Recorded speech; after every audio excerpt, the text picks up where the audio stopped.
And when we were in that pandemic and you're there morning, noon, and night, it's like, okay, do I really like you? Do I like myself? Do I want to be with you? Don't I want to be with you?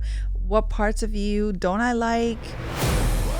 This is Vivian Velasquez. And this is Raul Velasquez. Welcome to the God, Money, and Purpose podcast.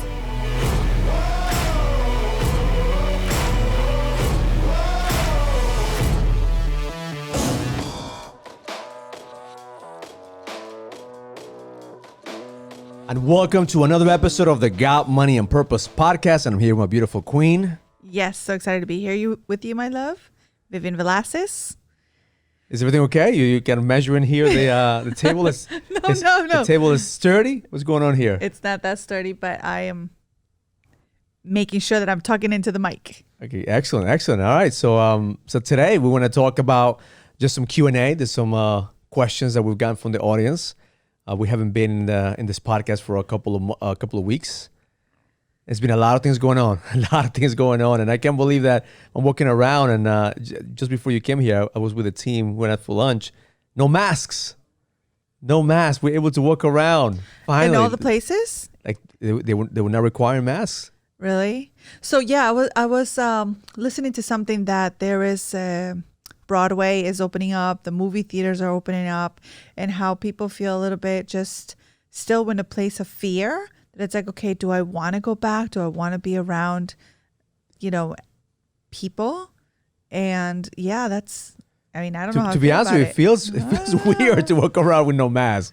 It feels like I was missing something, And I went to the gym, the same thing this week. I'm back in the gym. Me too. From the past probably 18 months, we haven't been in the gym, back in the gym. Yeah. Same thing, no mask. And here in Connecticut, we were restricted with masks everywhere. I know. It was necessary. And we had to, have to play by the rules. Yeah. We can't, what are you going to do? People complain all the time, like, I'm not going to wear a mask. We're like, listen, if you have time to argue about a fucking mask, you have way too much time in your hands. No, I feel okay about it. I know that it's going to take a little bit of time until everybody gets into like just the idea of like, okay, this is our new normal. Can we go back to normal? What is normal? What feels right? And what I tell myself all the time is like, okay, well, I got to do what feels right to my pace. Yeah. So that's the topic for today. Can we go back to normal? How long is it going to take us to go back to normal? And what is normal? So if you're watching this in YouTube, make sure you hit the like button. Make sure you subscribe. Make sure you connect with us. If you're watching us on Facebook, we are live on Facebook. So if you want to give us shout outs where you are watching us from. So we're going to be watching the screen here to interact with you.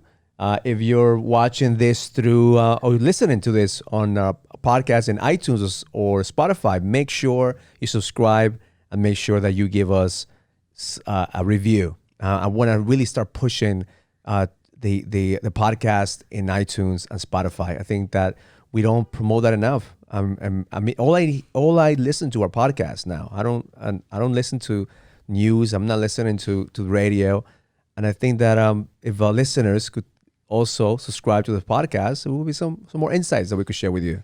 I think that's a really cool thing. Like, I love the fact when I like to listen to podcasts because it gives me so much insight as to like, okay, do I like this person? Do I connect with this person? And a lot of the times I'm listening to the podcast and then I get to, pick up a book that's allowing me to think in similar aspects of whatever I'm listening to. I think that's why I like podcasts, but also because it's so easy. Like when you're driving, instead of I like to listen to music, but there's nothing like a good podcast. So if you are listening and if you have any questions in regards to relationship or anything that you're going through, this is a good place. This is a safe place for you to ask that. There is like zero judgment when it comes to that. And we love questions just because, when you were asking a question, it helps so many of us, so many of the people that are listening. It has such an impact when we share what we're going through. And I think that was one of the biggest things for me, like so you did an event a couple of weeks ago, and a lot of your inner circle guys were there when you had the event, and we had one of the days they were asking questions, and that's like the day that I learned so much, and I get so much feedback from like what men go through and what relationships go through. And I was going to say the same feedback as my guy says, Raul, you're awesome. But when your wife is on the stage with you, it's like magic happens. The energy is contagious. Oh, how sweet. Because we act different when we're around each other. I think that's what this podcast so crucial. And that's one of the things I love about doing this, because I get to show the other side of me of interacting with you, because I'm constantly putting content. If you're watching my Instagram or watching my YouTube, there's always direct talk, real conversations with men that I'm having. And this is the other side of conversations, because people think that I'm just this crazy, intense guy that I just walk around, with my Edge t-shirt on. And, that's what today, I'm not wearing my Edge t-shirt. And today, I want to be able to connect with you just like we connect every single day. I mean, and that's the part when going back to normal, right? I think a lot of us, we've stayed in a role for such a long time that when the pandemic hit, then we had to show the other role, right? Be the father, be the husband, and be also the businessman at home, because we couldn't move, right? We couldn't travel. We couldn't, do the things that we usually do. So now after the pandemic is over, now, how are you going to go back? Are you even going to go back to the old version? Are you even going to go back to operating the same way? I tell you from my experience, I'm not ever going back to, doing things the way that I used to do before. Because now I see what's possible. I mean, now we have virtual events. I mean, we had the virtual leadership event that was amazing. We had Jay Abraham show up virtually. We had over 1,000 guys who registered for our challenge. We've impacted more people virtually. I mean, those are the things that the pandemic has done. The good things about it. But the good things is that it's pushed us to innovate. Yeah. So in our relationship and marriages, you share some of the things from stage, right? We're going to talk about that in this podcast, that also our sex life has changed dramatically because now we have 2 teenagers at home, and we've been at home for 18 months.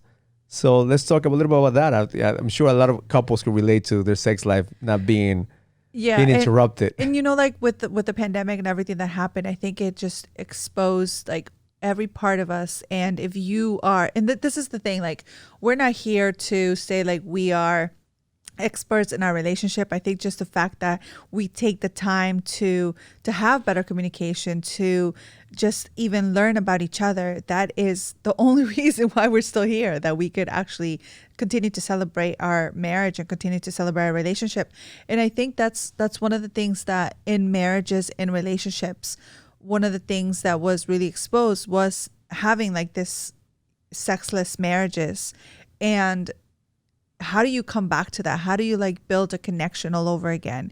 And when we were in that pandemic and you're there morning, noon, and night, it's okay, do I really like you? Do I like myself? Do I want to be with you? Don't I want to be with you?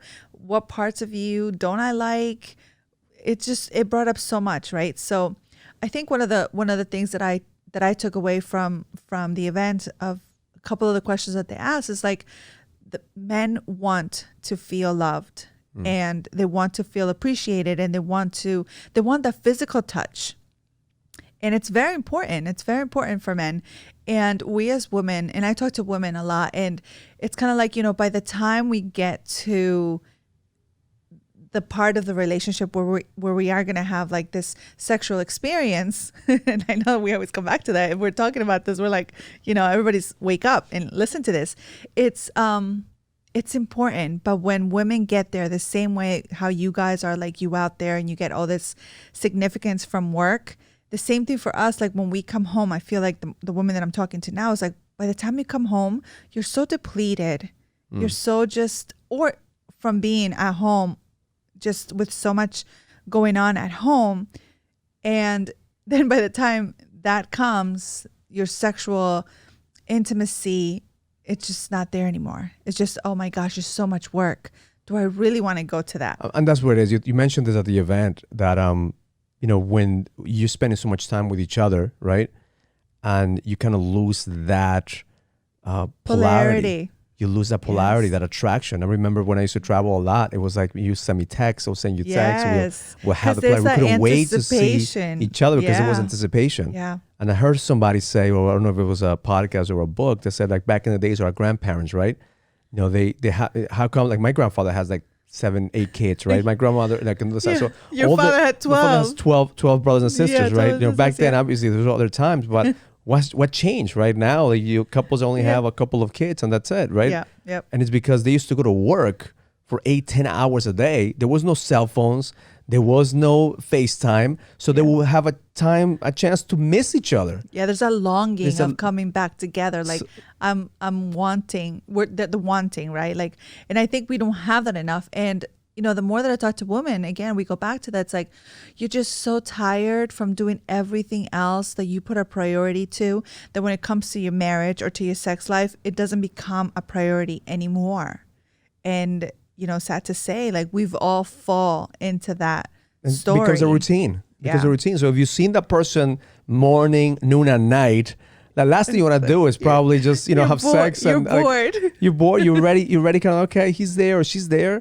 So how do you change that? One of the things that we started doing with Vivian is really like, okay, now the pandemic is kind of like going back to normal and switching things around. We have to go back to finding a new, better routine. Right. A better routine, not just to fall in the same rut, not to fall in the same habits. Yeah. Because it's very easy. I mean, you and I probably, I would say we've had a lot less sex the last 6 months because it's kind of like falling into a routine. And it's because, it wasn't because you or I, it's because the routine, right? The situation. It's not because I don't love you. And I think that's a lot of things, a lot of the relationships that we see too, is like, we still love each other. There's still love in these relationships, but you just, like, you could still love and not have, sex all the time. And then that becomes a routine and it becomes. But we didn't catch that. Like, there wasn't an awareness until we had sex the other day and you were like, where your lips don't seem the same. Or what are you talking about? Like, we're having sex. Like, my lips are the same.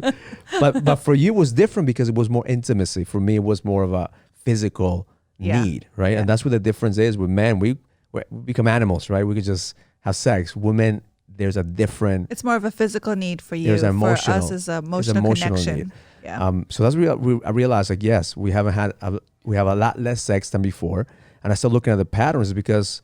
Really, the routine. We've been working too. You have your coaching business. I'm doing 10 different things. I open up a financial company that I'm ready to roll out. Yeah. It's a bunch of other projects, and that could take a toll in a relationship if we are not aware of the patterns. If we're not aware of the routine. Yes. Number one killer of marriages is routine. And we all fall into that. Like, it's so easy to go back into those old patterns. And even if, like, you think that you're not going to fall into that. So I'm thinking of this, the couple of, Bill Gates and Bill and Melinda Gates. Yeah. Like, Look, they have all the money in the world. They could do anything they wanted, but they probably fell into a rut, a routine. 27 years of marriage. And that's what, like, I always tell the woman, and I tell myself. I just had a conversation with the woman today. I'm like, we're not promised our marriages. Like, you could fall out of love. Anything could happen. Like, I think, like, us reinventing ourselves every single day and falling in love and doing these little things that we forget to do, because that's really what it comes down to, is like your marriage, your sex life, yourself, it's not a priority. So that becomes, it's not a priority, then it's like, oh, okay, I'll take care of that later. Or I'll do that later. And then when later comes, sometimes it's like a big slap in the face when it's like, okay, maybe I don't want you anymore, or I'm not attracted to you anymore. And that's one of my clients asked me after you left the event. He was like, Raul, how can you keep the spark going and the energy going for such a long time? We've been married for 21 years. It'll be 22 or 21 this year? 22. It'll be 22 years this year. And we'll be celebrating September 12th. September 12th is going to be the celebration. But so he asked me, like, Raul, how could you keep that fire going? And I said, part of me is knowing that our relationship is not guaranteed.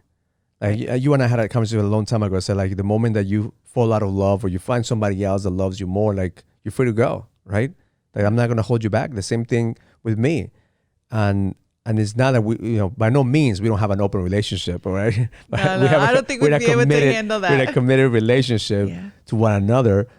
But I know there's in the back of my mind, like, I have to conquer you every single time. There is work to do because this is not guaranteed. And just like in business, when I tell my clients, we just had a business mastermind, in the customer, there's no guarantee. Just because the customer bought from you last year that you actually guarantee that his business this year. It's going to You come always back. have to seduce your client. You always have to wow your client. So same thing with marriages. Yeah, and I had this conversation with a friend this morning too. Like we were talking about how, like we believe in God and he's so good and he gives us so many like such a grounding foundation. But I feel this in the same way that there is a God, there's a devil, and not to like get so like out there, but I feel like when we are starting to work so hard in our marriages and if you're out there, like if you've been through like some shaky ground and now that you're trying to really like build back up in your marriage, like the devil comes in and it's always trying to like put these thoughts in your mind or different feelings in your mind. And that's something that like we really have to fight through, because I believe like God has so many good promises in our marriage. And if we don't hold on to those promises, then it's just, I don't know, it doesn't last. I think that we, as men, we give the devil way too much credit. Well, yes, we do. It's like everything is the devil. Like the devil this, devil the devil made me that. do it. The devil's, put that in front of me. But Temptation. It's more, I think, the mind is so focused in the negativity and is primed for survival that I think a lot of us, like I caught myself the other day. I mean, I just did a daily edge this morning. I was sharing that with you. Like yesterday, I was dropping on my son to school. Oh, yes. And like, my trigger is traffic. Like, I hate being stuck in traffic. And I'm going back. There was an accident. And then we diverted from the highway to the back roads. Yeah. And I'm like, shit, I'm going to be late for my meetings. I have a whole packed day. I have a full day of meetings. And all of a sudden I started, putting in my head, like, man, shit, like, why is this happening, right? All the negativity, all the negative energy, until I realized, like, shit, I'm driving a nice car. I'm in the back roads of the country. It's a beautiful setting. Yes, I'm in traffic, but what the fuck do I have to complain about? Really, like, the old version of me 20, 30 years ago, I would have dreamed about having these problems. Yeah. Driving in a sports car, be able to live in this beautiful area. You're owning your own business. You're leading I men. don't have a boss that's behind me. I could call my team and say I'm gonna be running at 10 minutes You are the late. boss. So then at the end of the day, sometimes we have to realize that people are praying for your problems right now. And if we don't get too crazy, look what's going on right now in India and all those places with the virus. Right now, we're coming out of the virus. Some other countries right now, like it's hitting even harder. Yes. So we have to start looking at our perspective from a different way and being thankful and changing our expectations for more appreciation. That's so true. And now that you say that, like, it reminds me of, like I don't know why I've been attracting like a lot of women that are either single or want to be in a relationship. And I guess they're attracted to the fact that we have a marriage, like such a beautiful marriage. And I tell them, I'm like, yes, it is a beautiful marriage now, but it takes a lot of work. Like marriage. That's what they don't see. Right. They don't see the work that we put in. I don't know how to show you that. Like there's been a lot of work that we've been putting into this marriage. There's a lot of work that I've been putting into this little body and mind of mine. And they don't see that. So it's not like, oh yeah, you're going to find the right person. But if you work on yourself and you become the person that, like you could attract that person, like you become the person for somebody else, then it's like you can match that energy of growth and of love, because you can't look for somebody else if you're not that person. And I think that a lot of people right now that are not in a relationship are looking for a relationship to complete them. And the funny thing, like, look, the people that are in a relationship, sometimes they're so frustrated with the people that they're with. And then I hear the other end of like, they're wanting a man so they could be in a relationship. So it's kind of like, you can't make people happy. You're not happy because you're in a relationship, and other people are not happy because they have a relationship. So and then that's when I tell the women that I speak to, and if you're listening to this, like if you have your man, he may not be perfect. I get it, but why don't we appreciate? Because I think that's how I started. Like I started to appreciate all the things that sometimes drove me crazy. And I often talk to my women about this, and it's like, the socks on the floor or the underwear or whatever is, like, you women know if you're listening to this, like it drives us crazy because we have to pick it up. And before I would like curse you and like, oh my gosh, like all the Spanish would like come out of me. And now it's just like I pick it up and I'm like just praying over you and blessing you and thanking God for having you in my life.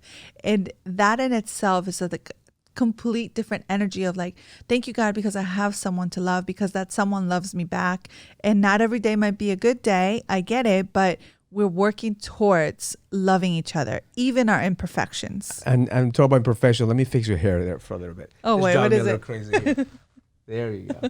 I thought you had something behind you, but Oh, stop it. I'm your stylist today. Yes. All right. Raul is my hairstylist. I barely do anything to my hair, and when I do something different, because I'm looking at you, so I'm looking at your beautiful aura. So I have to make sure that you're shining through. It's all good. It's all good. It's all my hair. For those that are asking, it's all my hair. It's all real. My mom has blessed me with some really good hair. And well, in the pandemic, you started to lose your hair a little bit, and that's part of the stress. Well, and that's part of the stress, and it's also because we had COVID, and we learned that the hair, if you went through this, like hair loss is part of the trauma that the body causes. You just need to get rid of like. I started downloading apps of like hair transfer from me. Like I had COVID, like hell no, I'm not losing my hair. You have a good set of hair in your head. But you're right, it's stress, right? Is a stress that, how do we deal with stress? How do we deal with and it's just appreciation. I think that yesterday when really hit me, like sometimes we just bitch and complain about things that before we wanted to have these problems. Yeah. And it goes to like the state of where we are right now. We have a holiday coming up. Memorial Day is here. Like really start appreciating the men and the women that serve for this country. Men and the women have given their freedom. I mean, people are complaining about this country, and I still don't find a country that is better than what we have. It's not perfect. Just like in relationships, it's not perfect. No, it's but not. If you can appreciate the gift that you have of this level, there's no way you're gonna be able to go to the next level. That's so true. God will not give you more if you can't appreciate what's in front of you. And relationships are something else, but it's like it teaches us so much. And I think that's been like, and I always say that, like, it's been one of my greatest gifts for you to be in my life, and for us to like be able to learn, for me to be able to learn. Like there's so many things that you've taught me. Like I know, like I'm so patient now because of you. I think that's something that I didn't have. We sharpen each other's edge. You have sharpened me. We definitely have grown. Yeah. So if you have any questions in regards to relationship, maybe where you find yourself right now in your relationship, there's a challenge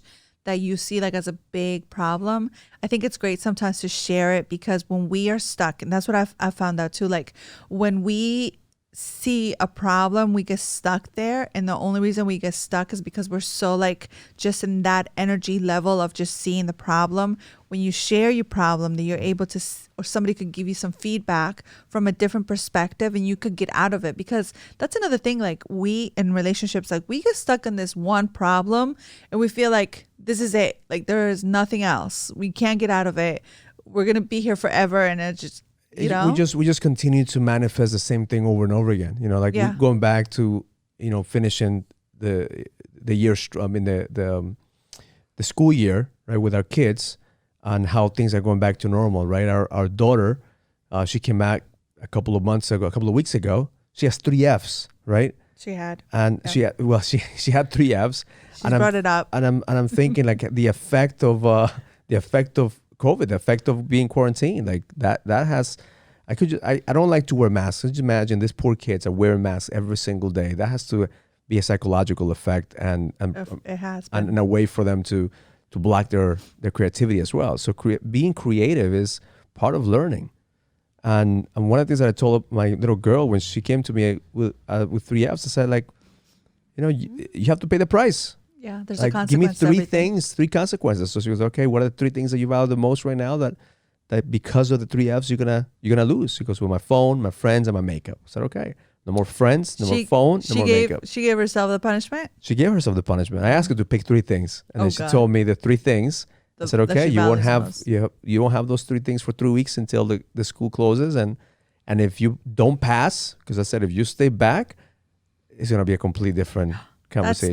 That's not the case now. She's very smart. I think it's just, everything happens for a reason, because And that's the thing too. Like sometimes we get so stuck on the problem. That's kind of like what I was saying before. It's like when we're in a relationship or when we're with our kids or our partner, like we get stuck on the problem. But it's like, okay, the problem is already there. What is the solution? And like for me, like something that I learned with my little girl, which she's not little anymore, but which I learned with her is like, okay, this is a great wake up call for me of like, it's next year she'll be in high school. We can't drop the ball. Like I think we leave too much responsibility and trust it too much on our kids. Now next year, mommy and daddy have to like be on top of it, and we because can't we've do never that. had to. Like we never had to be on top of them. But I don't think it should be. They're self motivated. They're self-taught. But what I found with my little girl is the patterns of her friends being in a drama. Yeah, and that's what I brought that up because they were stuck in a drama world. And when I took away her phone, the drama stopped. Yeah. And then now she's improving her grades. She has different energy. She's happy.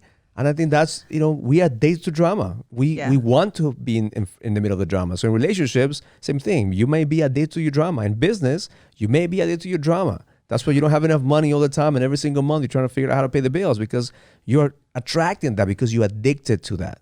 And then we're addicted to the phone too. Like technology is just something else too.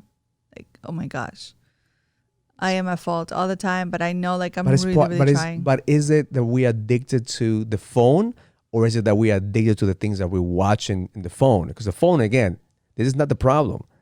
This is, this could be a beautiful tool or it could be a time-sucking tool that you have in your hand because you're watching different things.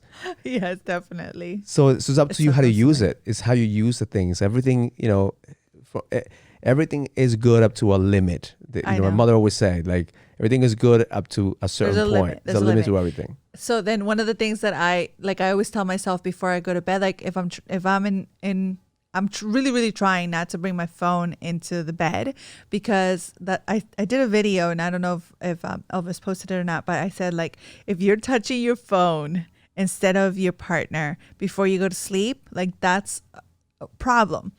And if I say that, like I always have to catch myself. And that's what I tell like my queens. I'm like, if I tell you something, it's because I have to implement it in my life too. So that's a really good thing. Like even for you to keep in the back of your mind, like if you are going to sleep with your phone or if you're touching your phone before going to sleep, if you have someone next to you, like, oh my gosh, you should be touching the person, not the phone. Right? Touch the person, touch yourself, but don't touch the phone. That's a good one. And we don't have the phone in our we have the phone in our bathroom. We don't have it in our bedroom. No. So but then I wake up every morning and I pick up the phone before the alarm comes off so I could have it, so I could put it in the snooze. And then you told me not to bring the phone to the bed anymore. And I just leave it and now you wake up and you pick it up. Well, because it's time to wake up. I love the last 50 minutes. So I set myself up. I wake up 3 times. The first time is like a warning. The second is, okay, get ready. The third is the time I wake up. So I have snooze at 3 times. So I already have a method, but now you're messing up with my methods. Now now you suffer the consequences because you have to we get out to pick up the phone. You're messing with my sleep. And when you mess my sleep, that's where I draw the line. But yeah, no, relationships are amazing. I think like if you get anything out of this podcast today, it's like just allow yourself to be grateful and gratitude for what you have in front of you. Because if you're not grateful and appreciative of what's in front of you, then the next thing cannot come. Yes, and there's no such thing as going back to normal. We can't go backwards. You have to just move forward. That's right. It's gonna be some time for us to adjust. Just be patient with your partner. Be patient with people around. Yeah. And just if you get stuck in traffic, don't curse people out. Just look around and be grateful that you have a car that's working. That's right. That's it. That's a wrap for the podcast. Thank you for following us. Thank you for watching. Thank you for listening to this. If you like what you're hearing, just continue to give us your feedback and we'll see you the next time. Learn it, live it, experience it. Love life. If you receive any value from this conversation, comment, subscribe, and share as we continue to impact more people and take them to the next level. And please send us your comments and questions so we could answer them in the next podcast. See you in the next episode.